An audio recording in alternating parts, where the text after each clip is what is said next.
अस्सलामुअलैकुम, आप देख रहे हैं डायरेक्ट लाइन। मैं हूं जवेरिया ज़ैद। नाज़रीन, आज का दिन बहुत इंपॉर्टेंट था क्योंकि 26वीं आईनी तरमीम के तहत बनाए गए जुडिशल कमीशन का पहला आज इजलास हुआ, जिसमें 7 रुकनी आईनी बेंच तश्कील दे दिया गया। आज की हमारी फर्स्ट स्टोरी भी यही है। साथ ही साथ 2 सीनियर तरीन जजेस ने 26वीं आईनी तरमीम का पोस्टमार्टम करने का भी इरादा कर लिया है। इस मामले पर भी हम इस स्टोरी में बात करेंगे, डिस्कस करेंगे।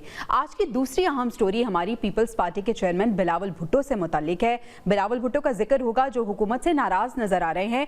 उन्होंने जुडिशल कमीशन से भी अपना नाम वापस ले लिया। अब कौन उन्हें मनाएगा और नाराजगी कैसे दूर की जाएगी, नाराज होने की वजह क्या है, ये जानने की हम कोशिश करेंगे। और प्रोग्राम के आखिरी हिस्से को हम यूएस इलेक्शन की नजर करेंगे। कौन बनेगा अमेरिका का नया सदर? वक्त अब बिल्कुल करीब आ गया है। डोनाल्ड ट्रंप होंगे नए सदर या कैमला हैरिस? हम इसको डिस्कस करेंगे। और आज की जो बड़ी डेवलपमेंट है, बड़ी अहम खबर है, सबसे पहले हम उसकी बात करते हैं। जस्टिस अमीनुद्दीन की सरबराही में 7 रुकनी आईनी बेंच कायम कर दिया गया है। ये फैसला 7 और 5 के तनासुब से हुआ है। इस पे बात करने के लिए मेरा पैनल मेरे साथ मौजूद है। अपने पैनल का मैं आपसे तारुफ करा देती हूँ। मोहम्मद आदिल साहब हमारे साथ मौजूद हैं, ब्रिगेडियर रिटायर्ड हारिस नवाज साहब, जहांगीर खान जदून साहब ने भी हमें ज्वाइन किया है। सबसे पहले आदिल साहब, आपका रुख करती हूँ। आज बड़ा एक इम्पॉर्टेंट दिन था, आईनी बेंच तश्कील दे दिया गया है।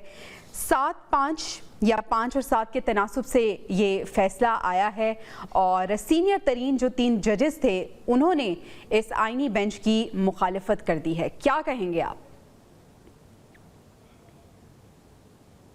देखिए, ये तो मुतवक्का था। जैसे अमीनुद्दीन के हवाले से तो पहले से ही क्या सराहियाँ थी कि जो चौथे नंबर पे जज हैं वो जो है आईनी बेंच के सरबराह होंगे।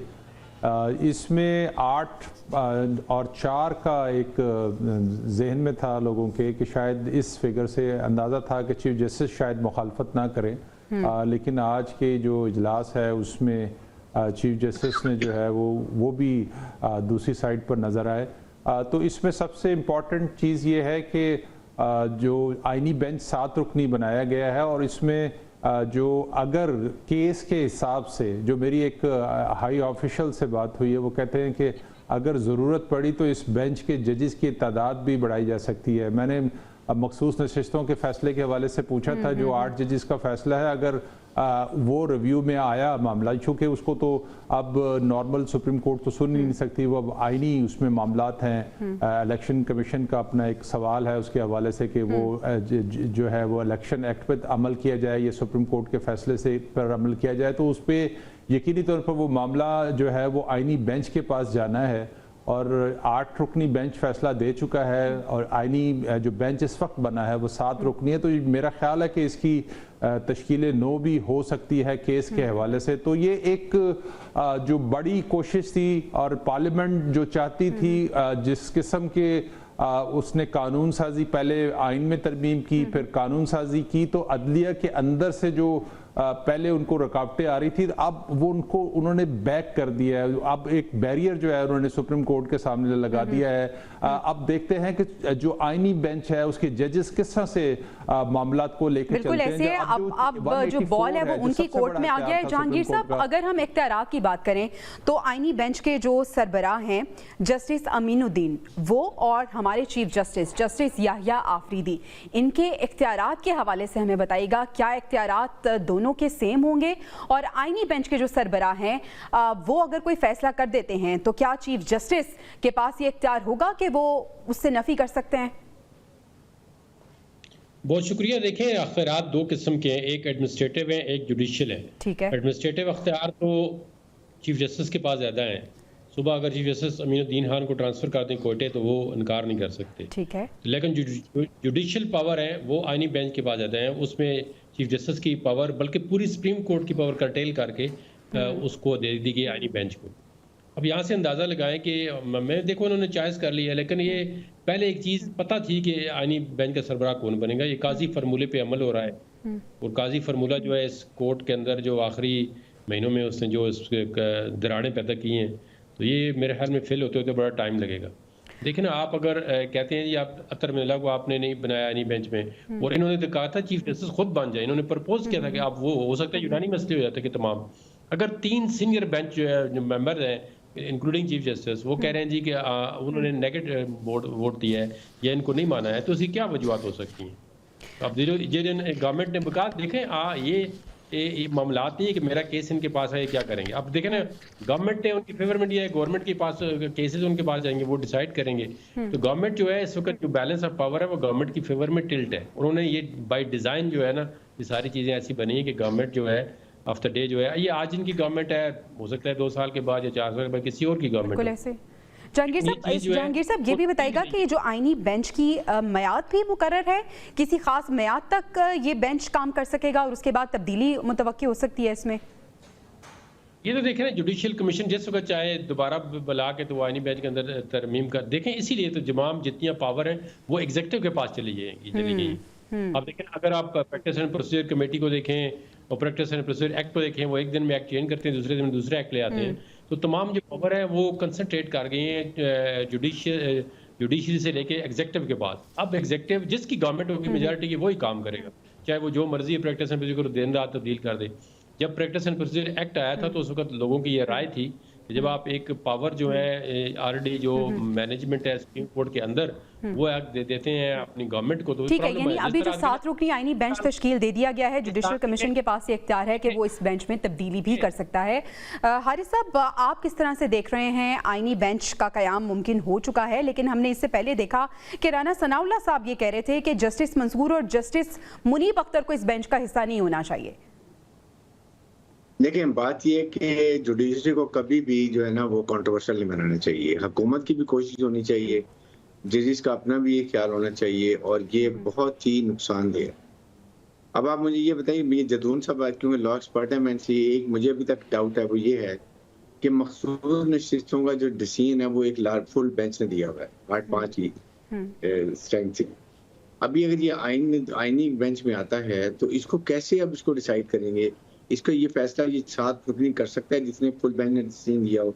आई would like to have clarification Jadoon साहब आल्सो। लेकिन 2-3 आपके 3 सीनियर मोस्ट जजेस ने इसकी मुखालफत की। मैं एक ऑब्लिगेशन थी कि इस वक्त जुडिशरी कमीशन को सोचना चाहिए था कि इसमें मेरे ख्याल में सीनियर जो भी जजेस उनको लगा देते।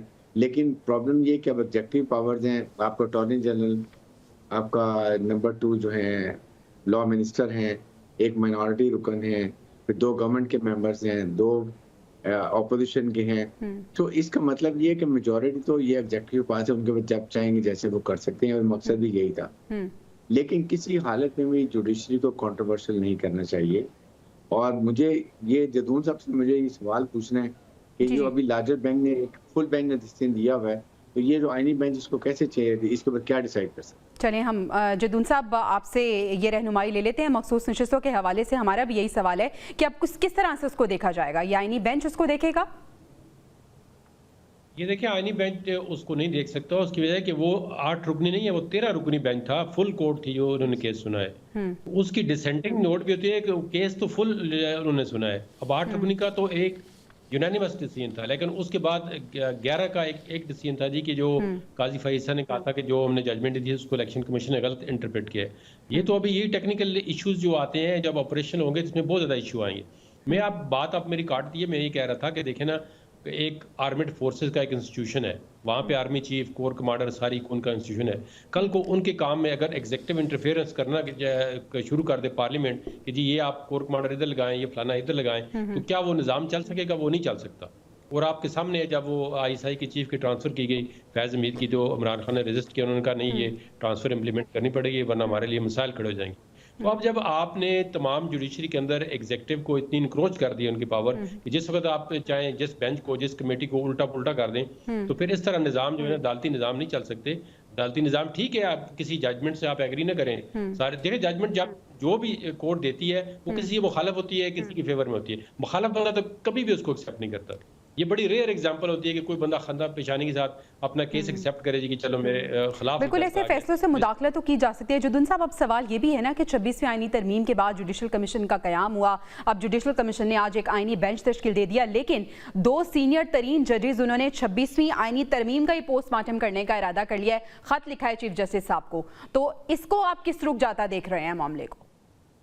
देखिए, उन्होंने ये नहीं लिखा कि उन्होंने कहा ये फुल कोर्ट बनाए, ठीक। असल में चाहिए ये कि देखिए फुल कोर्ट जब होती है तो आप कोर्ट का मतलब होता है कोर्ट तो अभी इन्होंने कहा है कोर्ट कंट्रोवर्शियल हमारी तो जब से जुडिशरी बनी है वो कंट्रोवर्शियल अब देखें ना वो जस्टिस मुनीर से लेके आगे लेके तो ये तो कंट्रोवर्शियल है। अब जुल्फकार अली भुट्टो का फैसला 40 साल 44 साल के बाद रिवर्स कर दिया तो जजेस भी ये नहीं कि जुडिशरी पे कोई स्टिग्मा नहीं आया या जुडिशरी पे कोई ब्लैक स्पॉट नहीं है, उन्होंने काम किए हैं गलत। वो देखे ना एक जमाना था कि आप एस्टैब्लिशमेंट और जुडिशरी वन पेज पे होते थे। बात को हमने देखा है जब वो पेज उल्टता है तो वही जज उनकी बात नहीं मानते फिर उनको बुरे लगते हैं। बिल्कुल पाकिस्तान के अंदर जो भी ताकत रखता है चाहे मैं हूँ आप हो ब्रिगेडियर साहब हो कोई भी हो वो कहता है मेरे खिलाफ डिसीजन ना आए जो मैं कहता हूँ मेरे मुताबिक डिसीजन आए। तो इस तरह जुडिशरी के अंदर नामुमकिन है ये चीज। आप रूल ऑफ लॉ बिल्कुल ऐसे जिसके हक में फैसला आए उसके साथ बहुत अच्छे आप रिमार्क्स देते हैं, लेकिन जिसके खिलाफ फैसला दिया जाता है तो आपको गलत कहते हैं। आदिल साहब, आपको क्या ऐसा लगता है कि हुकूमत 26वीं तरमीम मुश्किलात से दो चार होने वाली है? नहीं, मेरा नहीं ख्याल है। देखें अच्छा। एक ये दो जजेस ने जो जस्टिस मंसूर अली शाह और जस्टिस मुनीर ने जो एक अटेम्प्ट की है 31 अक्टूबर को उन्होंने चीफ जस्टिस को खत लिखा और 31 को ही जस्टिस मुनीर के चैम्बर में दो जजेस ने इजलास करके जो है वो फुल कोर्ट बुलाने की बात की 4 नवंबर को। तो एक उनकी तरफ से मुकम्मल कोशिश थी कि वो अगर चीफ जस्टिस उनकी बात मान लेते, जो कि नहीं मानी, उन्होंने उसकी काज लिस्ट ही नहीं जारी की, अगर उनकी बात उनके इस फैसले की बुनियाद पर अगर वो फुल कोर्ट बना लेते तो उसमें जो सबसे बड़ी कोशिश होनी थी वो ये होनी थी कि जो आज जुडिशल कौंसल का जो इजलास कमीशन का जो इजलास हुआ है अब वो फुल कोर्ट से वो कोशिश ये थी कि उसको स्टे ऑर्डर कर दिया जाता कि वो इजलास ना होता। तो ये एक अटेम्प्ट चीफ जस्टिस ने जो है उन दो सीनियर जजेस की जो है वो नाकाम बनाई है। चीफ जस्टिस चीज़ों को बैलेंस करने की कोशिश कर रहे हैं। आईनी बेंच के ऊपर उनके एतराज़ की वजूहात कतई तौर पर मुख्तलिफ हो सकती हैं। हुकूमत ने जो काम करना था अब वो काम कर दिया। देखें अब मसला सिर्फ ये है कि वो अदालती मामलात में मदाखलत नहीं है। अदालतें जो है वो हमेशा से जो है वो हुकूमत के काम में मदाखलत करती आई हैं। जस्टिस इफ्तिखार चौधरी ने 19वीं तरमीम जिस तरह से करवाई और उसके बाद जो जुडिशल एक्टिविज्म हमें सुप्रीम कोर्ट में नजर आया और जिसकी बुनियाद पर एक प्राइम मिनिस्टर को जो है आप घर भेज दिया, 2017 में 16 में जो है वो नवाज शरीफ को घर भेज दिया। तो हमें लगा ऐसा ही है कि अदालतों ने बहुत सारे मामला जो सदर ममलिकत के पास 58(2)B के इख्तियारात थे वो अपने हाथ में ले लिए थे और उन्होंने हुकूमतों को घर भेजने का काम शुरू कर दिया था। और जिस तरह से हुकूमतों की प्राइम मिनिस्टर्स की तजलील की जाती थी अदालतों के अंदर, वो उनको ज़ेब नहीं देता। इदारे उसी वक्त चल सकते हैं जब वो अपनी हदूद में लेके हदूद में रह के काम करें। बिल्कुल ऐसे इदारों को अपनी हदूद में रह के काम करना होगा। ब्रिगेडियर साहब, आपको भी ऐसा लगता है कि 26वीं आईनी तरमीम गो के कंट्रोवर्शियल तो है ही, कंट्रोवर्शियल ये रहेगी, लेकिन हुकूमत ने जो करना था वो कर दिया और अब जिस तरह से हुकूमत चाह रही है वैसे वैसे प्रोसीड करता जा रहा है तमाम तर प्रोसीजर? लेकिन जो बिल्कुल जैसे भी वो चाहते उन्होंने कर लिया, लेकिन बात ये है अभी चीफ जस्टिस बहुत बैलेंस्ड हैं, रिस्पेक्टेबल हैं और बहुत अच्छा कंडक्ट भी कर रहे हैं। आज भी उन्होंने इसके खिलाफ वोट दिया। मीन इनको अपने फुल जजेस की एक कॉन्फ्रेंस करें, उसमें आप तरीकाकार वजह करें, आप देखें आपने रूल ऑफ बेसिस को कैसे चला रहे हैं ताकि बाहर आपकी साख को नुकसान ना हो। आप बैठ के एक फैसला करें, एक कंक्लूजन में पहुंचे और वहां भी अंडरस्टैंडिंग के साथ। It will look very bad के आपके जजेस में डिवीजन नजर आ रही है और ये डिवीजन नजर नहीं आनी चाहिए। इंसाफ के तकाजे यही हैं। सेकंड देखें, इंटरफेरेंस कोर्ट्स की बहुत ज्यादा, जहां कोई गवर्नेंस की बात आती थी, हुकूमत ऑर्डर करती थी, आप स्टे कर देते थे, आप रोक देते थे। ये भी एक सिस्टम वाला था जो चल रहा था जिसकी वजह से ये हुकूमत को करना पड़ा। अदरवाइज जहां पर भी बात होती थी कोई भी आप देख लें फौरन वो उसको स्टे हो जाता था और लटकना शुरू कर देता था। बिल्कुल तो मेरे ख्याल में जज अफरीदी सबको चाहिए कि अपनी एक कॉन्फ्रेंस करें जजेस की, उसमें बैठ के सबसे सजेशन लेके and find the best possible solution to run smoothly without grievances. अगर ग्रीवेंसेस होंगे ये आज निकल और बढ़ते जाएंगे। खासतौर पर दो जजेस तो पहले एग्रीव्ड हैं और उनके साथ अगर तुम मिलके चला जाए सबसे बेहतर है। अदरवाइज यही होगा कि वो कहेंगे फुल कोर्ट कर लें, आप उधर कहेंगे आप उसको होल्ड करेंगे। It is living a very bad impression overall. It's not only supreme court, high court में भी, लोअर कोर्ट में, बल्कि आई वुड से के साथ जो आपने चेंजेस लानी है वो आपको लोअर कोर्ट्स में बहुत जरूरी है। आपको जुडिशियल रिफॉर्म करनी थी तो सबके लिए करें। आप लोअर कोर्ट्स का हाल देखें, 20-20 साल एक केस को लग जाता है, लाखों की तादाद में केसेस। ब्रिगेडियर साहब, कल के प्रोग्राम में हमने यही डिस्कस किया था कि अगर आवाम की भलाई चाहिए तो लोअर कोर्ट्स की भी रिफॉर्म्स बहुत ज़्यादा ज़रूरी हैं, उसमें तब्दीलियाँ होनी चाहिए और जजेस की तादाद में वहाँ पे भी इजाफा होना चाहिए। अभी आज इसी टॉपिक पे आखिरी सवाल जो मैं आप तीनों के सामने रखना चाहती हूँ कि आईनी बेंच का कयाम तो हो गया है। आदिल साहब, आपसे शुरुआत करती हूँ। हुकूमत और ऑपोजिशन रिस्पेक्टिवली अगर हम बात करें तो क्या उम्मीदें, क्या एक्सपेक्टेशंस हैं आईनी बेंच से, हुकूमत को और ऑपोजिशन को? देखिए, हमें जो पिछला जो बंदयाल कोर्ट में या साकिब निसार की कोर्ट में या इफ्तिखार चौधरी की कोर्ट से जो हमें जुडिशल एक्टिविज़म का जो हमें तासुर मिलता रहा, जजेस की मखसूस जो माइंड सेट था जिसकी बुनियाद पर हुकूमतें जो है मुश्किलात का शिकार रही, किसी को लाना किसी को निकालना अदालतों का ये काम नहीं है, लेकिन अदालतें उस सारे प्रोसेस का हिस्सा रही हैं। अब बहुत सारे फैसले जो है उनके कंट्रोवर्शियल रहे हैं। तो इस वक्त जो कोशिश हुकूमत की थी वो ये थी कि एक ऐसा बेंच बनाया जाए जो चीज़ों को उनके लिए डिस्टर्ब ना करे, उनके लिए बैरियर्स खड़े ना करे, उनके लिए प्रॉब्लम्स खड़े ना करे। वो जो कंटिन्यूटी का एक प्रोसेस इस वक्त जो इस्लामाबाद में एक सोच है कि कंटिन्यूटी होनी चाहिए पॉलिसीज के अंदर, उसमें कोई रुकावट ना आए। इकॉनमी के मामलात हमारे बहुत सारे इस वजह से ख़राब है कि बहुत सारे अदालती फैसले जो है वो उसमें रुकावट रहे हैं हमेशा से, जैसे स्टील मिल की निष्कारी। ठीक है, हुकूमत अपने फैसलों में कंटिन्यूटी चाहती है और ऑपोजिशन, आदिल साहब ऑपोजिशन, देखिए अपोजिशन का तो काम ही जो है वो एहतजाज करना है। और अपोजिशन का जो मसला है, उन्होंने मंसूर अली शाह के लिए प्रॉब्लम भी अपोजिशन ने ही खड़ी की। उन्होंने एक ऐसी हाइप क्रिएट की कि जस्टिस मंसूर अली शाह आएंगे और वो जो है इलेक्शन का ऑडिट होगा और ये हुकूमत फारिग हो जाएगी। इस तरह के तासुर से उन्होंने जजों की क्रेडिबिलिटी जो है वो खराब की। अब वो गो के एहतजाज कर रहे हैं, लेकिन मुझे नहीं लगता कि उनके एहतजाज से कोई फर्क पड़ता। जहांगीर साहब, यही सवाल आपकी जानिब, हुकूमत क्या एक्सपेक्टेशंस हैं हुकूमत की बेंच से, और ऑपोजिशन उन्हें तो ऐसा लग रहा था कि जो मखसूस नशिस्तों के हवाले से केस है आईनी बेंच में चला जाएगा। देखिए, हर जो पार्टी बिफोर द कोर्ट होती है उसकी एक एक्सपेक्टेशन होती है कि फैसला मेरे हक में आए, और हुकूमत जो है अपने प्लान के मुताबिक अभी कामयाब जा रही है। तो हुकूमत की ये एक्सपेक्टेशन होगी कि जो भी आईनी मामला आए वो हुकूमत के अगेंस्ट न जाए। उसको कंट्रोल करने में कामयाब हो गए और मजीद कामयाब हो जाएंगे, और जज आएंगे तो और कामयाब हो जाएंगे।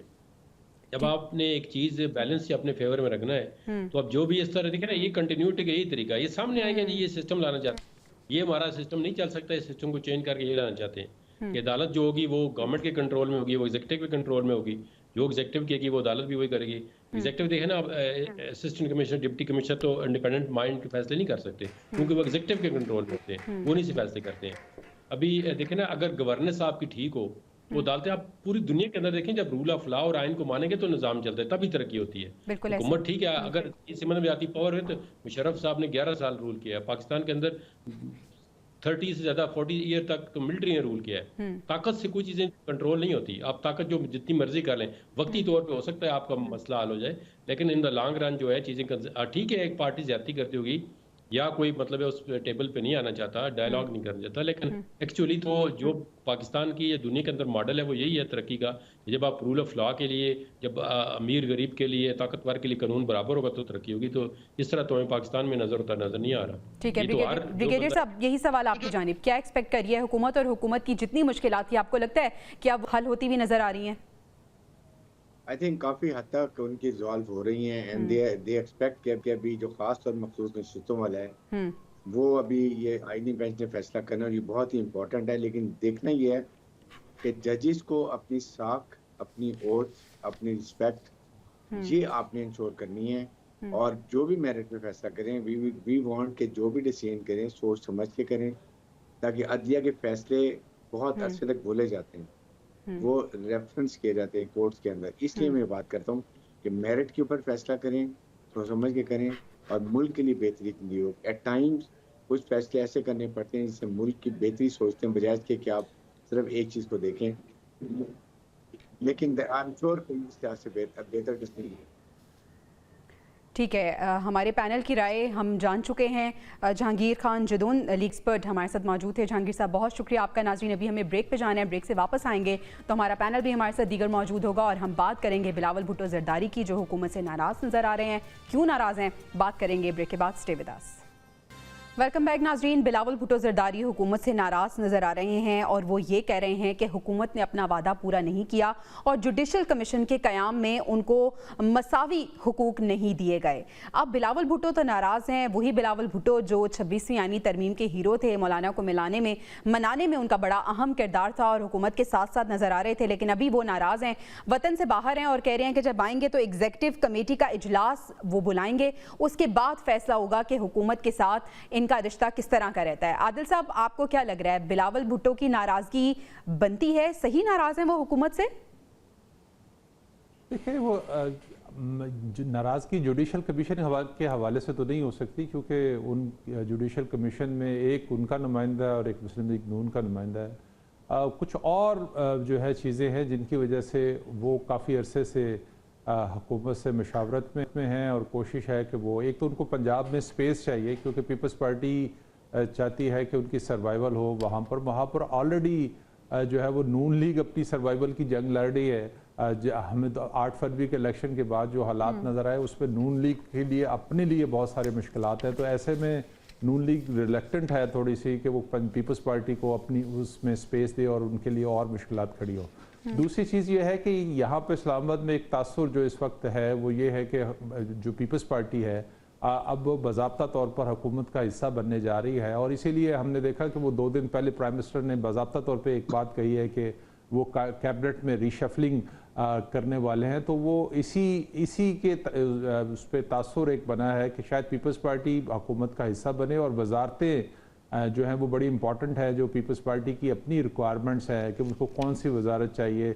मुस्लिम लीग नून ऑलरेडी बहुत सारी वजारतें अपने पास रखना चाहती है, तो ये एक दोनों पार्टियों के दरमियान जो है वो एक इख्तलाफ हो सकता है क्योंकि अपने अपने मफादात हैं। जो अगर इतनी सीरियस नाराज़गी होती तो यूसुफ रज़ा गिलानी तो उन्होंने तो रात को जो है वो उस पर साइन कर दिए बिलों के अंदर ऊपर। अगर वो इतनी सीरियस नाराज़गी होती तो वो अब उन अपने प्रेसिडेंट को कह भी सकते थे, कायम मुकाम प्रेसिडेंट है यूसुफ रज़ा गिलानी, वो उस पर बिल ना साइन करते। लेकिन देखें, एक तरफ जो नेशनल इश्यूज हैं जिनके ऊपर एक कंसेंसस है कि इसको लेके चलना है, इस पे इम्प्लीमेंट होना है, उस पे पीपल्स पार्टी ने कोई रुकावट खड़ी नहीं की। मशावरत में हिस्सा रही है स्पीकर ऑफिस में, हमने देखा कि इस बिल के हवाले से जो कैबिनेट ने बहुत सारी चीज़ें अप्रूव की, उसको कैबिनेट जो स्पीकर ऑफिस है उसमें मशावरत हुई, इसीलिए इजलास में तख़ीर हुई थी। उसके बाद ही ये चीज़ें जो है वो असम्बली में जो है वो टेबल हुई है और उसको मंजूर किया गया। तो ये एक उनकी नाराज़गी जो उनकी अपनी पार्टी के मफादात हैं उसके हवाले से ज़रूर है और वो इस हवाले से कई दफ़ा जो है प्राइम मिनिस्टर से बात कर चुके हैं, नवाज शरीफ के साथ भी उनके मामलात हुए। लेकिन यानी आदिल साहब, आपको लगता है ये इतनी संगीन नाराजगी नहीं है, बल्कि ये एक ऐसी नाराजगी है कि कुछ अपने तहफ़्फ़ुज़ात हैं वो बताएंगे हुकूमत से और उम्मीद भी उन्हें यही कि वो हुकूमत मना लेगी, वो तहफ़्फ़ुज़ात दूर कर दिए जाएंगे। ब्रिगेडियर साहब, आपको भी ऐसा लग रहा है? आप हुकूमत और पीपल्स पार्टी का मुस्तकबिल कैसा देख रहे हैं? I think it is just a pressure tactics because now तमाम आईनी काम खत्म हो गए हैं, 26वीं आईनी तरमीम भी आ गई है। Now the next process is के how they going to have a power sharing in government. Most likely foreign minister जो होंगे बिलावल भुट्टो साहब होंगे अब, और उसकी जो पहले ही डिप्टी प्राइम मिनिस्टर इस आर्डर उसी लगाया गया था खाली हो तो प्लीज डिप्टी प्राइम मिनिस्टर होंगे। बाकी वजारतों में कैसे शेयर करने हैं, बात बिल्कुल ठीक है। They want to have a strong foothold in Punjab, जो कि पीएमएन इसके ऊपर कॉम्प्रोमाइज नहीं कर रही है। वजह ये है कि दे नो कि उनकी स्ट्रेंथ भी पंजाब में यहीं पर है और जितने डेवलपमेंट फंड्स हैं वो भी अपने एमपीज को देना चाहते हैं, वहाँ पर एमएलएस को देना चाहते हैं ताकि अपने आप को वो पीटी के अगेंस्ट ला के पिच करें और अपने आप को स्ट्रॉन्ग करें वहाँ पर।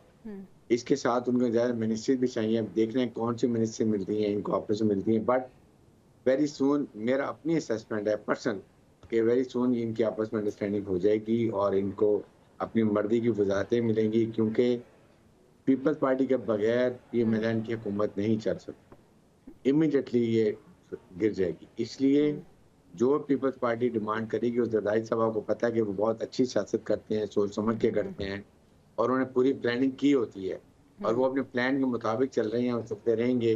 वो he doesn't want to annoy the establishment also. उन्होंने फॉरेन बिल जितनी अमेंडमेंट थी वो साइन भी कर दी हैं।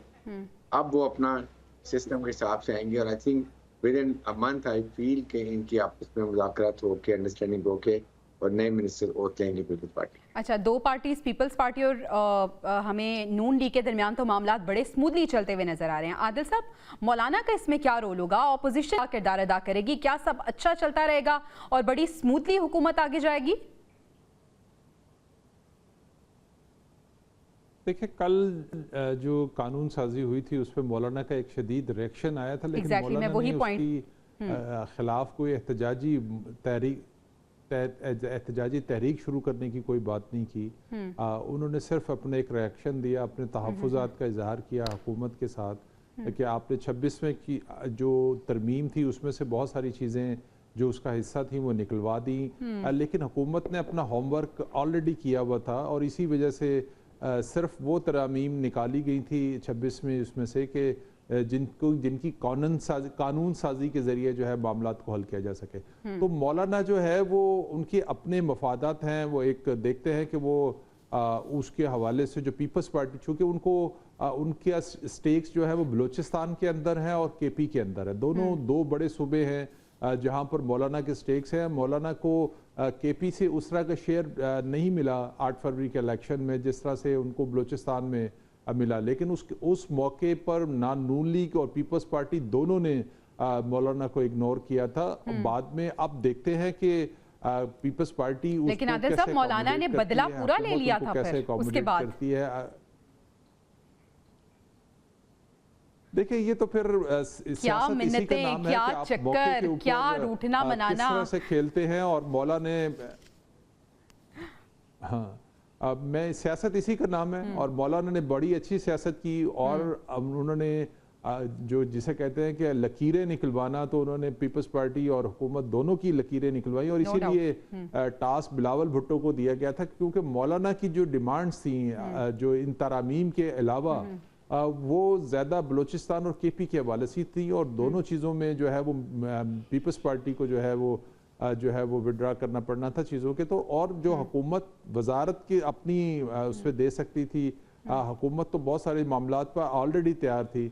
अब देखते हैं कि मौलाना को जो नई हुकूमत साजी होनी है या उसमें जो तब्दीलियाँ आनी है उसमें मौलाना को किस तरह से अकोमोडेट किया जाएगा, पीपल्स पार्टी को किस तरह से अकोमोडेट किया जाएगा। ये सियासत इसी मफादत का नाम है, जहाँ पर हम कहते तो ये हैं सियासतदान हमारे कि हम कौमी मफाद में ही सारा कुछ करें, लेकिन उनके अपने मफादात भी जो है बेसिकली जाती मफाद जो है वो आगे हमें नजर आते हैं। ब्रिगेडियर साहब, आपको भी यही लगता है, आपको भी यही लगता है मौलाना के किरदार को किस तरह से देख रहे हैं? जिस तरह से सेटलमेंट की बात हो रही है कि पीपल्स पार्टी यकीनन कुछ नाराज है, कुछ तहफ़्फ़ुज़ात हैं, उनके तहफ़्फ़ुज़ात दूर कर देगी हुकूमत, मौलाना ने भी तो कुछ सोच रखा होगा ना? देखिए, मौलाना ने अपनी जो है ना पॉलिटिकल स्ट्रेंथ को बहुत ज्यादा स्ट्रॉन्ग किया, उन्होंने बहुत रिट्रीव किया अपने इमेज को और इस वक्त I think he the most popular and respected person in among the political parties और अवाम की सोच में। जिस तरीके से उन्हें काफी हद तक 26 अमेंडमेंट के अंदर अपने पॉइंट लेकर आए, कुछ पॉइंट निकाल दिए जो बाद में एक्ट में शामिल हो गए, लेकिन रेस्ट श्योर के मौलाना साहब की डिमांड होंगी वो उन्होंने जरूर मानी होंगी। It can be in KPK, मुझे तो शक है, यू नेवर नो कि वहाँ पर उनका गवर्नर शायद उनका अपना आ जाए, मुझे पता नहीं, लेकिन मेरा अंदाजा ये है। प्लस बलूचिस्तान में भी वो थोड़ा सा अपना जरूर लेंगे, लेकिन किसी हालत में भी जो है वो PMLN और पीपल्स पार्टी मौलाना को नाराज नहीं कर सकते। It's will be a very lethal combination अगर PTI और मौलाना फजल रहमान दिल से कुदरतें निकाल के if they get together, it will very serious threat to the government. इसलिए ये इनकी सियासी बसीरत होनी चाहिए कि मौलाना को इंगेज रखें, उनकी डिमांड जो है रीजनेबल डिमांड वो पूरी करें और उनको PTI से दूर रखें। आज भी मेरे ख्याल में मुलाकात हो रही है चेयरमैन PTI की मौलाना के साथ, वहाँ पर ज़ाहिर है जो बातें होंगी और वो वेरी ओपन थे, उन्होंने बात की थी कि मैं किसी हालत में ये नहीं होने दी। तो इसका मतलब ये है कि मौलाना साहब देखना ये है कि वो कितनी अपनी बात बनवाते हैं, उनकी स्टेक्स बहुत हाई हैं, he is in the very good bargaining chip के अंदर है, अपनी मर्जी मनवा सकते हैं दोनों पॉलिटिकल हुकूमती पार्टियों से। देखना ये कि इसमें PTI कितना स्ट्रॉन्ग पार्ट प्ले करती है। अगर PTI में सियासी बसीरत तो इनकी लीडर नहीं है तो फिर मेरे ख्याल में फिर उस सूरत में ये पीटीआई को चाहिए कि मौलाना को एंगेज रखें, तो ये दोनों फायदे मिलेंगे। ठीक है आदिल साहब, आपको लगता है कि जितने वाइस पॉलिटिशियन मौलाना साहब, ये पाकिस्तान तहरीक इंसाफ के साथ जो मेल मुलाकातें हो रही हैं, उसका कोई इम्पैक्ट हमें नजर आ सकता है? देखें, मौलाना की खूबसूरती, उनकी सियासत की खूबसूरती है कि उन्होंने पीपल्स पार्टी को और हुकूमत को भी अपने साथ अंगेज रखा हुआ है। उन्होंने अपोजिशन में जो तहरीक इंसाफ है उसको भी अपने साथ अंगेज रखा हुआ है। और ना उन्होंने, और वो खुद इस चीज़ का जो है वो एतराफ़ कर चुके हैं कि मैंने इन सब को जो है अपने उसमें रखा हुआ है। तो अब जो मौलाना की जो स्ट्रीट पावर है, तहरीक इंसाफ की तो स्ट्रीट पावर है ही, मौलाना की जो स्ट्रीट पावर है वो बहुत स्ट्रॉन्ग है। और हमने उसका मुजाहरा जो है वो इमरान खान के दौर में देखा था, जब वो इस्लामाबाद धरना लेके आए थे और यहाँ पर बैठकर उन्होंने ऐसी चीज़ बनवा ली थी जो उस वक्त सोची नहीं जा सकती थी, जिसका फ़ायदा यकीनी तौर पर नवाज शरीफ को हुआ था और वो बाहर चले गए थे। तो मौलाना के अंदर क्वालिटी है कि वो अपनी बात जो है मनवा सकें। तो अब देखते हैं कि वो अब मौजूदा हालात के अंदर किस तरह से अपने मामलात को लेके चलते हैं और किस तरह से मनवा तो लेंगे। ऑब्वियसली हुकूमत के पास ऑप्शन ही कोई नहीं है, क्योंकि अगर मौलाना और पीटीआई की जो स्ट्रीट पावर मिल जाएगी तो उससे जो है हुकूमत के लिए काफी मुश्किलात होगी, हुकूमत के लिए मुश्किलात हो सकती है। आदिल साहब, इस जंग का आखिरी सवाल ये कि पार्लियामेंट में कानून साजी की गूंज है, क्या मजीद कोई तरमीम मुतवक्के है? जी बिल्कुल। अभी ये जो पार्ट 1 है जिसमें हमने देखा है कुछ बिल जो कल जो 3 इम्पोर्टेंट बिल थे उस समेत कुछ हुए थे। अभी कुछ सेनेट के अंदर वो मामलात गए हैं जिसमें इंसदाद दहशतगर्दी का बिल है, वो बहुत इम्पोर्टेंट है, जिसके अंदर जो है वो किसी को जो है 3 महीने के लिए जो है वो कैद भी किया जा सकता है, नज़रबंद किया जा सकता है। तो इस तरह के 2-3 बिल और हैं जो हमें जो आने वाला पॉलिटिकल सेटअप है उसमें जो पॉलिटिकल एक्टिविटी है उसको कंट्रोल करने के हवाले से कुछ ऐसी कानून साजियां होती भी नज़र आ रही हैं। तो वो जो आने वाले दिनों पर जो है उसका असरात हमें नज़र आएंगे। एक तो ये जैसे इंसदाद दहशतगर्दी बिल है, इसके अलावा और ऐसी चीज़ें जो हुकूमत के लिए मुश्किलात का बाइस बन सकती हैं। ठीक है, यानी आने वाले दिनों में कुछ और मजीद तब्दीलियां हो सकती हैं। ब्रिगेडियर हारिस साहब, आपको भी ये लगता है कि अभी कुछ तरमीम बाकी हैं, कुछ नए कवानीन आ सकते हैं? आई थिंक 27 अमेंडमेंट की जो बात चल रही थी वो कहीं ना कहीं आएगी। अच्छा। और इसमें जाहिर है कि मौलाना का फिर पार्ट होगा और वो बड़ी अच्छी तरीके से चल रहे हैं। इसलिए ही लिंच भी जो है वो मौलाना फजल रहमान ही है। अब देखना ही है कि वो अपनी इसमें वो बड़े एक उभरे स्पेशल उनका स्टेटस जो निकला इसको बरकरार रख सकते हैं या हुकूमत के साथ बैठ के वो मुज़ाकरात करके उनसे वो डील कर लेते हैं। दिस डिपेंड्स ये कुछ दिनों के अंदर।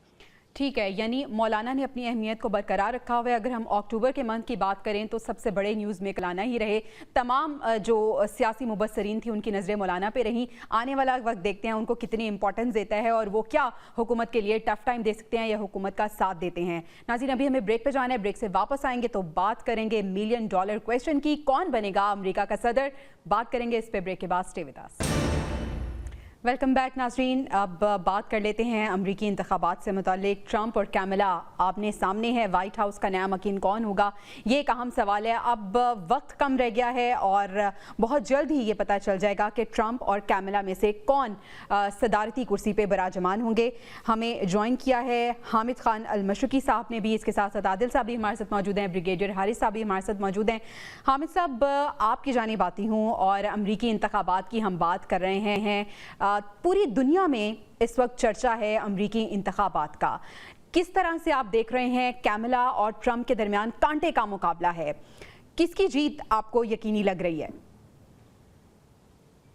देखिए जवेरिया, अहम बात यह है कि अगर हम पॉपुलर वोट देखें या पॉपुलर वोट देखें तो बहरहाल ये नजर आ रहा है कि बड़ी वाज़ेह हमायत तो हासिल है ट्रंप को। तमाम सर्वेज में भी देखें तो ट्रंप का पलड़ा तो भारी है, खुसूसन जिसको हम स्विंग स्टेट्स कहते हैं, जो फैसला कुन रियासतें हैं, वहां पर तो बहरहाल ट्रंप जो हैं, मिशिगन हो गई, नॉर्थ कैरोलिना हो गई, विस्कॉन्सिन हो गई और अब पेंसिल्वेनिया हो गई, इन रियासतों में बहरहाल बड़ा कांटेदार मुकाबला जरूर है, लेकिन ट्रंप का पलड़ा भारी नजर आ रहा है। लेकिन सबसे अहम बात यह है कि जिस तरह हमने देखा कि ट्रंप ने एक ऐलान जंग किया हुआ है एस्टेब्लिशमेंट के खिलाफ, मीडिया के खिलाफ और जनाब नेटो और यूरोपीय यूनियन के खिलाफ, तो ऐसे लग रहा है कि वो सिर्फ और सिर्फ मेक अमेरिका ग्रेट जो मेगा का नारा है उसके ऊपर लोकल अमेरिकन को इतना उन्होंने अट्रैक्ट कर लिया है कि खुद स्टैब्लिशमेंट को समझ नहीं आ रही है कि अगर डोनाल्ड ट्रंप सदर बनते हैं तो उसके बाद इनके साथ चला कैसे जाएगा। एक अमेरिकी सदर जो अमेरिका के मुफादात के साथ बात करेगी कि हम यूक्रेन की जंग खत्म करेंगे, नेटो के साथ हम जो है इतना खर्चा बंद कर देंगे, हम माहौलियाती मुआहदा यानी पेरिस एकॉर्ड से बाहर आ जाएंगे, वो जो उसको सारा ड्रामा कहते हैं ट्रंप। लेकिन दूसरी जानिब बात यह कि ट्रंप ने वाज़ेह तौर पर यह कहा है कि वो ये चाहते हैं कि अमेरिकी मईशत पर जोर दिया जाए, अमेरिका जंगों में अरबों डॉलर झोंकने बंद करे, अमेरिका जो है वो लोकल अमेरिकियों के लिए सोचे और खुसूसन वो सनतें जो बंद कर दी गई, कान कनी की सनत, ज़राअत की सनत और बहुत सारी, उसके ऊपर जिसके ऊपर जो ऑर्थोडॉक्स अमेरिकी का जिस पर निसार था, वो चाहता है कि उनको दोबारा से जिंदा किया जाए। और एक और अहम बात बताता चलूं, जब ट्रंप बॉर्डर्स के बंद करने की बात करते हैं तो शायद हम पाकिस्तान में या बाहर बैठे हुए लोग शायद उसको क्लियरली समझ नहीं पाते हैं। वो मैक्सिको के बॉर्डर को बंद करने की इसलिए बात करता है कि वो कहता है कि सबसे ज्यादा गन क्राइम जो है वो मैक्सिको के बॉर्डर के थ्रू होता है, और मैक्सिको का बॉर्डर जो है वो रोजाना 5 से 10 लाख इमिग्रेंट्स अंदर आते हैं और वापस जाते हैं, जिससे माफियाज उसके साथ जो रियासतें जुड़ी हुई हैं उसको कंट्रोल करते हैं, जो स्पेनिश स्पीकिंग रियासतें हैं अमेरिका की।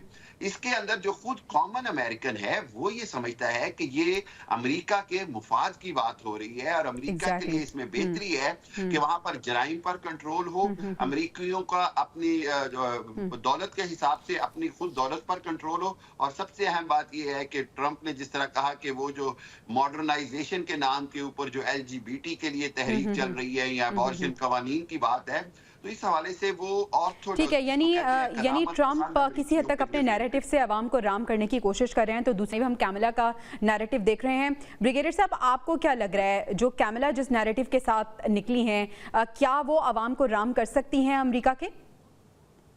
देखिए, इस वक्त तो बड़ा टफ कंपटीशन है, ये तो कोई डाउट नहीं है, और 1-2-3% की टोटल आ रही डिफरेंस जहाँ पे भी आएगा, बट मेन है स्विंग स्टेट्स, और एरिजोना है, फिर जॉर्जिया है, फिर मिशिगन है। इन स्टेट्स में जो अभी 24 घंटे पहले लिया था उसमें देवर सेइंग के 6-1 6 स्टेट्स में लगता है कि ट्रंप की मेजॉरिटी है, he is likely to win. लेकिन बात वही है जो भी हो रही थी कि किस तरीके से एस्टेब्लिशमेंट जो है वो they are very worried, he is unorthodox, unpredictable है। उन्होंने यूक्रेन की कहा जी मैं 24 घंटे में लड़ाई बंद कर दूंगा, इकोनॉमी को बहुत स्ट्रॉन्ग ले जाना चाहते हैं, ही वांट के इंपोर्ट जो आती है उसके ऊपर टैक्स लगा के इतना कर दें कि लोकल इंडस्ट्री को डेवलप करें, वो भी उनका इंटरेस्ट है। लेबर जो है वो चाहती है इनको लाना, they have a vote, even ladies काफी इनको सपोर्ट कर रही जो कमाला हैरिसन के साथ भी हैं। So it is a very complex issue. Depend ये करता है कि इस वक्त कितना फेयर इलेक्शन होता है। आपको याद है कैपिटल में अटैक हुआ था बिकॉज ही वर अनसैटिस्फाइड, ये ट्रंप के लिए इस तरीके से हुआ। तो मेरे ख्याल में ये अब एस्टैब्लिशमेंट को देख रहे हैं कि उसको किस तरीके से इलेक्शन को मैन्यू कर दें, because they in the heart want कि कमाला हैरिस शुड कम और ट्रंप से थोड़ा दूर रहा जाए, बिकॉज वो फिर आपको पता है जो उनकी अपनी एक वे ऑफ सियासत है जो लोग मेरे ख्याल में कुछ लोग पसंद नहीं करते हैं। It is very interesting and it is very tough competition. ये मेरे ख्याल में ठीक है, बड़ा टफ कंपटीशन होने वाला है। और जैसे आपने बात की धांधली की, तो ये सिर्फ पाकिस्तान का मसला है, बल्कि दुनिया में कहीं पे भी इंतखाबात हो तो धांधली का जो शोर है वो मचता ही है। आदिल साहब, सो कॉल्ड सुपर पावर जिसका सदर मुंतखब होने जा रहा है, अगर हम कैमला और ट्रंप को एज एन इंडिविजुअल कैंडिडेट्स के हवाले से बात करें तो आप दोनों के पोटेंशियल को किस तरह से देखते हैं? देखिए, दोनों पार्टियों की हमेशा से पॉलिसीज़ में जो है वो एक फ़र्क रहा है, और ट्रंप जो अनप्रडिक्टेबल हैं इसी वजह से पॉपुलर हैं कि वो ऐसे फैसले कर जाते हैं जो उनकी इस्टेब्लिशमेंट को भी जो है वो कभी काबिल कबूल नहीं होते। और आने वाले दिनों में जो जिस किस्म का टफ मुकाबला है, यानी कि बहुत कम मार्जिन है दोनों के दरमियान, 1 से 2% की है, प्लस माइनस किसी की भी जीत में जो है उस पर असरअंदाज हो सकता है। गो के जो कंपेन, सोशल मीडिया कंपेन, जहां से चूंकि एलन मस्क जो है वो ट्रंप के साथ हैं और बहुत सारी ऐसे सोशल मीडिया एलिमेंट्स जो हैं वो उन्होंने एक हाइप ऐसी क्रिएट कर दी है जिससे बिल्कुल ये तासुर है कि ट्रंप जो है वो इलेक्शन जीत जाएंगे। लेकिन हमने अभी पिछले दिनों में जब इलेक्शन के करीब करीब जब कमला हारिस ने जो फंड रेजिंग किया, हमने देखा उसमें अचानक से इजाफा हुआ, यानी कि इन्वेस्टर्स जो है उनका फोकस कमला हारिस की तरफ ज़्यादा नज़र आता है और इधर से भी बहुत सारी ऐसी चीज़ें हैं। तो ये अभी इतना टफ मुकाबला है। असल चीज़ ये है कि दोनों के जीतने से पाकिस्तान के ऊपर क्या उसका इम्पैक्ट जो है वो होगा। ये कुछ लोगों की ख्वाहिशात है, जैसे तहरीक इंसाफ की बहुत बड़ी एक खुशफहमी जिसे कहा जा सकता है कि उनके आने से शायद हमारे कोई पॉलिटिकल असरात पे, हालात पे कोई असर पड़ जाए।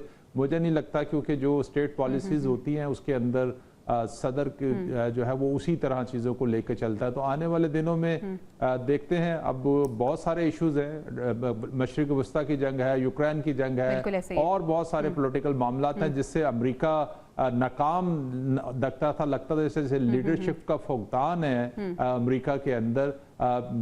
जो बाइडन की जिस तरह की सूरत हाल हमने देखी, अब बाइडन की सूरत हाल हमारे सामने थी। हामिद साहब, आपको लगता है कि जो मुस्लिम कम्युनिटी के मसाइल हैं, ट्रंप या कैमला, दोनों में से अगर कोई एक आता है तो वो मसाइल हल हुए नजर आ रहे हैं आपको? देखिए जवेरिया, अभी मिशिगन में जो ट्रंप ने तकरीर की है लास्ट, उसमें उसने दो बातें बड़ी इंपॉर्टेंट की। उसने एक तो कहा कि जी अगर कमला जीती तो वो लाखों मजीद मुसलमानों को मशरिक वस्ता में मरवा देगी जंग को बढ़ाकर, जबकि मैं जीता तो ना तो मैं ईरान को जंग करने दूंगा और मैं इसराइल को लबनान और सब जगह पर हमले से रोकूंगा और फौरी तौर पर जंग बंदी की तरफ जाऊंगा। तो इस हवाले से उसने मुसलमानों को एक उम्मीद दी है। लोकल मुसलमानों के हवाले से जो सबसे अहम मसला है वो है वहां पर उन इमिग्रेंट्स का जिनके बच्चे वहां पैदा हो जाते हैं, इलीगल इमिग्रेंट्स के, और अमेरिका के अंदर उनकी शहरियत का इशू उठता है कि 18 साल तक मिलनी है या पैदा होते मिलनी है, जिसपे ट्रंप की पॉलिसी जो है वो थोड़ी सी मुसलमानों की ख्वाहिशात के खिलाफ है। तो इस हवाले से जो मेजॉरिटी इसका जो गजा का इशू है वो फॉरेन पॉलिसी और खुसूसन अमेरिकी मुसलमानों के लिए भी इंतहाई अहमियत रखता है। इस हवाले से ट्रंप को से ज्यादा तवक्कुआत है और ट्रंप को ज्यादा वोट भी मिल रहा है ओवरवेलमिंगली। और मैं ये समझता हूं कि इसका एक अहम वजह ये है कि चूंकि जो बाइडन और कमला हैरिस तो एक ही हैं, और जो बाइडन ने पूरा एक साल में इसराइल को खुली छुट्टी दिए रखी बर्बरियत की, जुल्म सितम की, और इसराइल ने जनाब ईरान पर हमला, लबनान पर हमला, सीरिया पर, यमन पर और गजा को मलबे का ढेर बना दिया। तो इस सब के अंदर मुसलमान पूरी दुनिया के ये समझते हैं कि इसके अंदर अमेरिका की शय और अमेरिका की पुष्ट पनाही के बगैर ये नामुमकिन था। ट्रंप इस चीज को ये कहते हैं कि अगर मैं होता तो ना यूक्रेन की जंग इस हद तक जाती, ना ही गजा में ये सूरत हाल होती, और ना ही दुनिया में कोई मतलब इस तरह का बड़ा कॉन्फ्लिक्ट। ठीक है, यानी जंग बंदी के हवाले से उन्होंने बात किया। ब्रिगेडियर हारिस नवाज साहब, आपको लगता है कि जंग बंदी के हवाले से ने जो कहा है, पहले तो ये कि जो उन्होंने बात की है वो अपने मौक़िफ़ पे कायम रहेंगे, और दूसरा ये कितना इनको फायदा दे सकती है इंतखाब जीतने में? ये देखिए, ये याद रखें कि अमेरिका में वॉर इंडस्ट्री बहुत बड़ी है।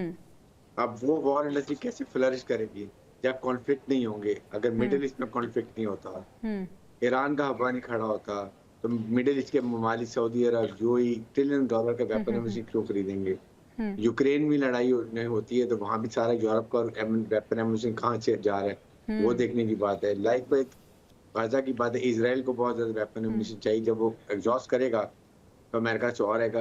तो ये बहुत ही इंपॉर्टेंट है देखना। मुझे अल्टीमेटली शक लगता है कि कहीं ना कहीं जाके जो कुर्रा निकलेगा ना वो कमला हैरिस के लिए निकलेगा। अच्छा। उनकी पॉलिसी जो है वो वॉर इंडस्ट्री को, उसके बाद ज्यूज को, सबको सूट करती है। उनके एक साल के अंदर आप देख लें मिडिल ईस्ट में क्या हुआ है, किस तरीके से जुल्म बर्बरी, कोई जस्टिफिकेशन ही नहीं है। एनी भी शेयर कि मैं ये कर दूंगी तो then your vice president you could have prevail over president of United States के इसको कहीं जंगबंदी करवाती, 2 स्टेट की बात की जाती। तो मेरे ख्याल में इस यहाँ से देखा जाए अल्टीमेटली 1-2% से maybe he gets an edge. ठीक है आदिल साहब, जिस तरह से हारिस साहब ने बात की कि कैमला के चांसेस ज़्यादा नज़र आ रहे हैं, आपको लगता है कि जो इसराइल है उसका इंतखाबात में कोई रोल है? बहुत देखिए, उनका परसेंटेज तो 2 पॉइंट समथिंग है ज्यूश की, मुसलमानों की तादाद 1.3 समथिंग है। तो लेकिन जो इस जंग का जो अमरीकियों के ऊपर जो इसका है वो किस तरह से इन्फ्लुएंस करते हैं इस पॉलिसी के खिलाफ, ट्रंप हो या कमला हैरिस हो, दोनों की पॉलिसी मशरिक वस्ता के हवाले से तकरीबन एक जैसी होगी। जब ट्रंप खुद प्रेसिडेंट थे उस वक्त उन्होंने सऊदी अरब में एक कॉन्फ्रेंस की थी अरब ममालिक की और यूएसए की, जिसका सिर्फ एक मकसद था कि ईरान को कैसे जो है कंट्रोल किया जाए। ईरान को वो अपना सबसे बड़ा दुश्मन उस वक्त ट्रंप ने करार दिया था। तो अब आके किस तरह से जो है वो ठीक है, यानी कैमला या ट्रंप दोनों में से जो भी आता है मशरिक़ वस्ता वाले से जो बड़ी बड़ी बातें और दावे की जा रही हैं सिर्फ पॉलिटिकल टैक्टिक्स हैं जीतने के लिए। नाज़रीन, प्रोग्राम से हमें अब तक के लिए इजाजत दीजिए। आपसे इंशाल्लाह मुलाकात होगी कल। अल्लाह ने के बाद।